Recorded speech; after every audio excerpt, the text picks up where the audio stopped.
বাজিল। এবাৰ ঘড়ীটোত চাওকচোন। বিয়াৰ দুদিনমান পাছতেই তাইৰ এনে সাহসী প্ৰশ্নই মোক বিচলিত কৰিলে। তেতিয়া ঘড়ীটোলৈ চাই দেখিলোঁ ৰাতি 12:30। মই তেতিয়া দৰজাৰ বাহিৰত মুখখন বেকেটা কৰি ভিতৰলৈ সোমাই বিৰক্তিৰে তাইৰ কাষত বহি, শুনা, মোৰ এতিয়া বিয়া কৰাৰ ইচ্ছাই নাছিল। মা দেউতাৰ পচন্দত তোমাক বিয়া কৰিছোঁ। অন্য কোনো ছোৱালীৰ সৈতে মোৰ সম্পৰ্কও নাছিল, কিন্তু বিয়াৰ বাবে মই মানসিকভাৱে প্ৰস্তুত নাছিলোঁ। সেয়েহে মই বিচাৰিলেও সহজতে তোমাক পত্নী বুলি বা পত্নীৰ অধিকাৰ দিব নোৱাৰিম। কথাখিনি শেষ নহওঁতেই তাই মোৰ চাৰ্টৰ কলাৰটোত চেপি ধৰি ক'লে, মোক খেলাৰ পুতলা ভাবিছে নেকি? পচন্দ হোৱা নাই, বিয়া কৰিব খোজা নাই, এইবোৰ আগেই ক'ব নোৱাৰিলে?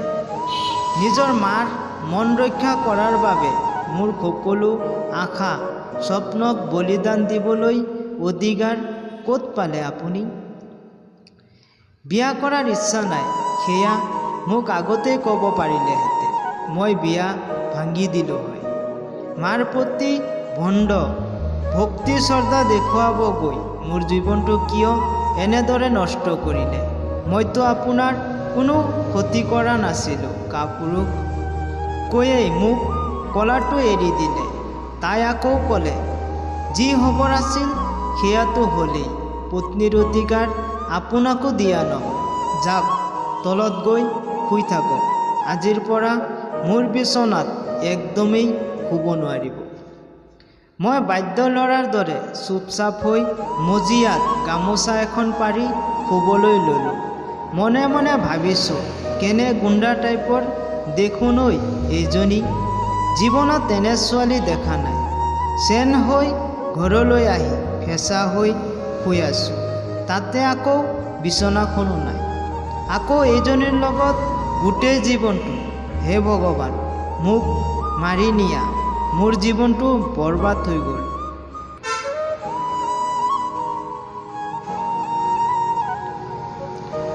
মোৰ ফলোৱাৰৰ টোপনি অহাই নাই। ইকাটি খিকাটি কৰি ঘূৰি আছোঁ, কেতিয়াও যে ফলোৱাৰত শুই পোৱাই নাই।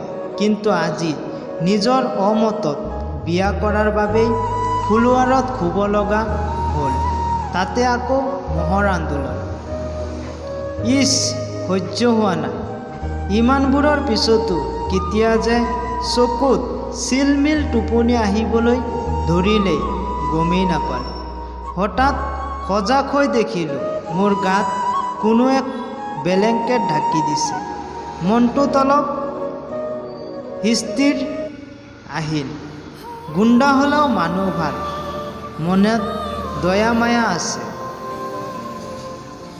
পিছদিনাখন শুই উঠি দেখিলোঁ টেবুলত চাহ ৰখা আছে। ফ্ৰেছ হৈ আহি চাহ খাই ফোনটো টিপিবলৈ লৈছোঁ। হঠাৎ তাই সোমাই আহিল। ইমান দেৰিকৈ উঠি এতিয়া বহি আছে তলত ডাইনিং টেবুলত। সকলোৱে আপোনাৰ বাবে ৰৈ আছে, সোনকালে আহক তললৈ, কৈয়েই আৰু মোৰ কাষলৈ আহি ঘপককৈ আহি মোৰ কাণৰ কাষত লাহেকৈ ক'লে, নহ'লে ৰুমলৈ আনো নেকি? কালিৰ দৰে এইবাৰো কলাৰটোত ধৰি মোক তললৈ টানি নিব, তাতে আকৌ সকলোৰে সন্মুখত। কিন্তু কথাৰ সুৰ সলনি হৈ গ'ল। 1 ছেকেণ্ডৰ বাবে বাচি গ'লোঁ। আচ্ছা, ছোৱালী এজনীয়ে ইমান সুন্দৰকৈ ক'ব জানে বুলি জনা নাছিলোঁ।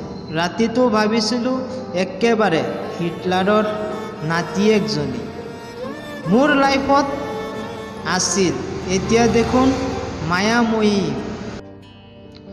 হঠাৎ এটা বিকট শব্দত বাস্তৱত আহিলোঁ। সৰু টেবুলখনৰ কাষত তাই পৰি গৈছে। তাই বহুত কষ্ট পাইছে। টেবুলখনৰ কোণত আঁঠুৰে খুন্দা খাইছে। দৌৰি গৈ হাতত টানি তুলি ধৰিবলৈ চেষ্টা কৰিলোঁ। তাই ক'লে, আচ্ছা, কেনে মানুহে আপুনি? তাই ক'লে। মইতো একদম চক খাই উঠিলোঁ। ক'লোঁ, মই কি কৰিলোঁ? তাই ক'লে, মই মাটিত পৰি আছোঁ, উঠিব পৰা নাই।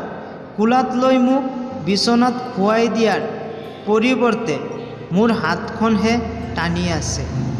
মই তাইক কোলাত লৈ বিচনাত শুৱাই দিলোঁ। মোক জোৰকৈ খাবটি ধৰি ক'লে তাই। ইচ্ছা হয় এনেদৰে গোটেই জীৱনটো আপোনাক ধৰি থাকিব পাৰিলে, কিন্তু আপুনিতো মোকতো পচন্দই নকৰে। কথা শেষ কৰি তাই হুমুনিয়াহ কাঢ়িলে। মোৰ বুকুত কোনোৱে চেপি ধৰা যেন লাগিলে।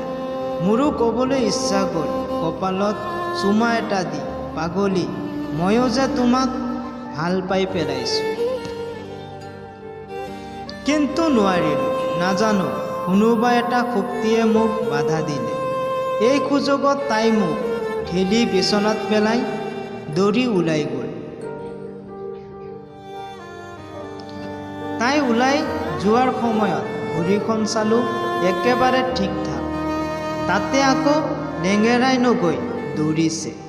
মানে ইমান পৰে মোক আকৌ হিটলাৰীজনীয়ে মূৰ্খ বনাই গ'ল।